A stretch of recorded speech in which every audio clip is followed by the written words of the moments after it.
안녕하십니까 수험생 여러분, 수정쌤입니다. 오늘은 지난 시간 아주대와 짝꿍, 인하대, 수리논술 전형에 대해서 알아둬야 될 사항과 출제 경향 두 가지 말씀을 드릴게요. 자, 논술 전형 보시면 논술 70에 교과 30이에요. 아주대는 논술 80에 교과 20으로 살짝 달랐죠? 배점은 1000점 만점에 논술이 700점인데 기본 점수가 250점이고요. 교과는 300점 만점인데 기본 점수가 100점이라고 했지만 실질적으로는 여러분이 한 5등급 정도 맞았다면 교과는 284점 정도를 맞는 거예요. 그러니까 기본 점수가 100점이 아니라 실제로는 거의 270점 정도가 한 5, 6등급 이내에는 기본 점수가 되는 거죠. 수능 최저는 없고요. 의예과는 국수 영과 중에 3개 각 1등급, 과학을 반영할 때는 2과목 평균을 내는 거예요. 수능 최저가 없으니까 논술로만 합부를 결정하죠. 인하대도 수학이 2등급 정도는 나오는 그런 학생이어야 인하대 논술의 합격 가능성을 볼 수 있습니다. 교과 과정 방법은 국영수 과를 보고요. 진로 선택 과목은 안 보고요. 학년별 가중치는 없고 이수 단위는 반영합니다. 여기 점수는 여러분이 그냥 알아서 계산해 주니까 그런가 보다 하시면 되겠고요. 등급 점수가 4등급 정도가 합격자의 평균이고요. 9.2가 5등급이고 6등급부터는 약간 손해를 보죠. 상당히 손해를 보네요. 보통 5등급에서 6등급 사이 정도면 요 정도 사이니까 합격자의 평균치보다는 1000점 만점 기준으로 2, 3점 정도 손해본다라고 생각하면 되겠습니다. 자, 논술의 간단한 정보를 보시면 시험일은 인하대가 논술에서 가장 마지막에 보는 대학이에요. 아주대 다음날 보통 보니까 수능 2주에 일요일날 딱 보고 논술 끝, 올해 입시는 모두 끝 하고 마지막을 장식하는 대학이고요. 시험 범위는 아주대랑 똑같습니다. 확통하고 기하를 보지 않고요. 고사 시간도 아주대랑 똑같아요. 기본적으로 논술의 형식은 아주대랑 비슷한 구조로 되어져 있고요. 그런데 내용면에서 살짝 아주대랑은 느낌이 좀 다릅니다. 제시문은 문제 해결에 필요한 설명이나 계산을 예시하는 정도로 쓰이고요. 의예과 논술은 살짝만 언급해드리면 수능 최저는 국영수 과 중에 3개 각 1등급이어야 된다고 했고요. 시험 범위는 일반 자연계열하고 똑같습니다. 나머지는 비슷한 구조로 되어져 있고요. 문항에서 보면 일반 자연계열 오전의 시험지랑 2번, 3번이 동일하고요. 한 문제만 의예과답게 엄청 어려운 문제로 구성이 되어져 있습니다. 논술 입시 결과는 올해 거를 발표 안 했는데 여러분이 요 정도가 인하대 합격선이구나 라는 감을 잡으시라고 2021학년도 결과를 요약했습니다.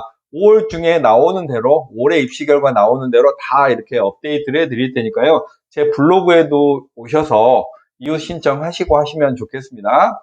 2021학년도 결과를 하나 보실까요? 기계공학과를 보시면 2023학년도 이제 올해 전문이고요. 인하대가 아주대보다 경쟁률이 조금 낮아요. 실질 경쟁률은 28대 1이면 여러분이 생각해 봐야 될 게 이거예요. 인하대는 최저도 없는데 응시할 때의 경쟁률은 38대 1인데 실질적으로 시험장에 온 학생의 경쟁률은 28대 1이면 약 38명이라고 친다면 10명 정도가 시험장에 안 온 거죠. 왜 안 왔을까요?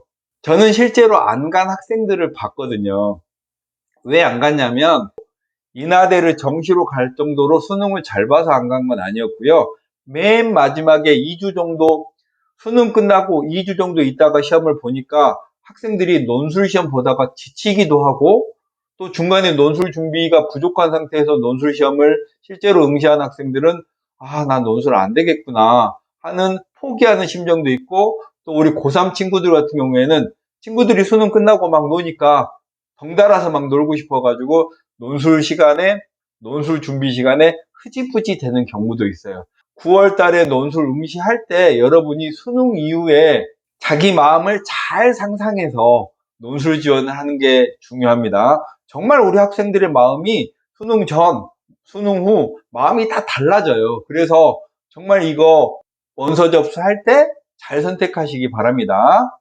논술 평균은 58점이고요. 논술 최저가 51점이네요. 절반 정도 맞으면 합격한다는 거죠. 내신 최저는 6.26입니다. 논술 최저를 맞은 학생이 내신 최저를 맞는 건 아니고요. 내신이 부족한 학생은 논술을 좀 잘 보겠죠. 서로 보완적이니까. 그런데 이게 2021학년도에 결과인데 논술 컷이 43점, 44.5 이렇게 좀 낮죠? 2022학년도의 시험지는 제가 봤는데 작년보다 확실히 어려웠습니다. 그러면 이 컷은 더 떨어질 가능성이 높죠? 거의 떨어진다고 봐야겠죠? 컷은 제 생각에는 30점대 후반 정도 되지 않을까 싶어요. 작년 기출 분석하겠습니다. 인하대 수리논술 문제를 제가 직접 다 풀어보면서 느끼는 마음은 인하대가 이렇게 어렵게 내면 우리 수험생들이 어떻게 할까? 인하대 지원하는 학생들은 수학이 2등급, 3등급대의 학생이고 3, 4월 서울시 교육청 모의고사를 보면 2, 3등급대 학생은 이 정도의 실력일 텐데 그 학생들이 이걸 풀 수 있을까 하는 서로 매칭이 안 되는 부분에 대해서 제가 좀 괴로워했습니다. 그만큼 아주대랑 인하대는 논술 문제가 대학의 네임밸류에 비해서 턱없이 높아요. 그래서 적어도 인하대나 아주대를 지원하시는 분들은 인하대나 아주대 논술 문제지를 논술 지원하기 전에 꼭 보고 내가 이걸 공부할 만한 가치가 있는지를 따져봐야 됩니다. 그렇지 않고 아무 준비 없이 수능 후에 이제 인하대 시험 보러 가야지 하고 인하대 문제지를 펴면 완전 숨막히기 어려워요. 그래서 마지막 파이널로 제가 강좌를 했을 때 논술 공부를 하다가도 중간에 저 못할 것 같아요 라고 하고 가는 학생도 있어요. 최소한 얼마나 어려운지는 알고 논술 준비를 해야 된다는 거죠. 제가 겁을 준 게 아니고요. 실제로 좀 어렵습니다. 인하대는 오전하고 오후하고 의획과 3개가 있는데요. 제가 수학 집합의 원소 찾기, 수학2의 3차 함수의 평행이동, 접선의 방정식, 순서상 찾기, 미적분해 이렇게 테마가 있죠. 그런데 이 테마는 제가 이 문제의 이름을 붙이려다 보니까 할 수 없이 어거지로 만든 단어고요. 수능의 느낌과는 완전히 다른 형태의 문제예요.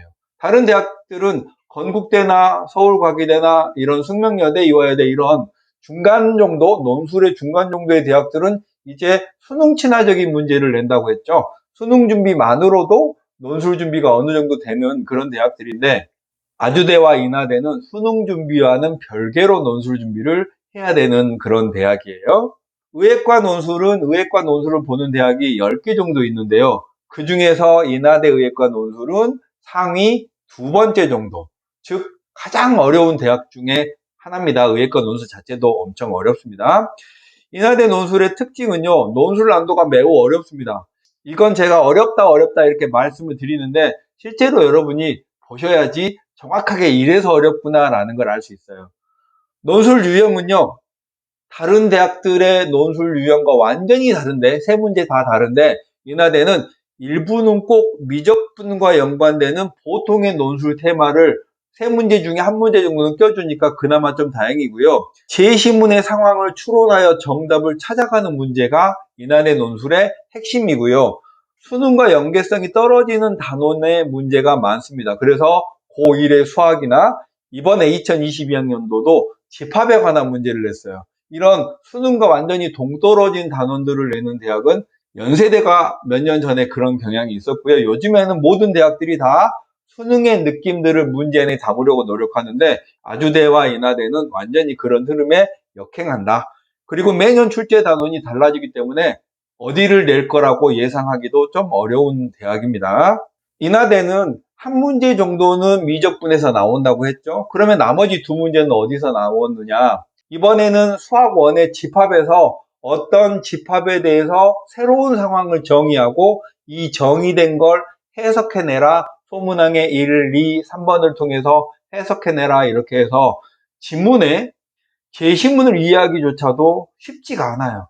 그러니까 IQ 테스트 같은 그런 논리학을 좋아하는 학생들이라면 인하대 문제를 재미있어 할 수도 있겠지만 평범하게, 순하게, 착하게 수능 준비를 해왔던 학생들이 준비 없이 인하대 논술 문제를 보면 헉해요. 완전히 문제의 경향이 좀 다르거든요. 마지막으로 드렸던 말씀 정리하면서 인하대 논술은 어떻게 준비할까 말씀드릴게요. 인하대 논술은 정말 어렵습니다. 근데 여러분이 기억해 둬야 될 건 이거예요.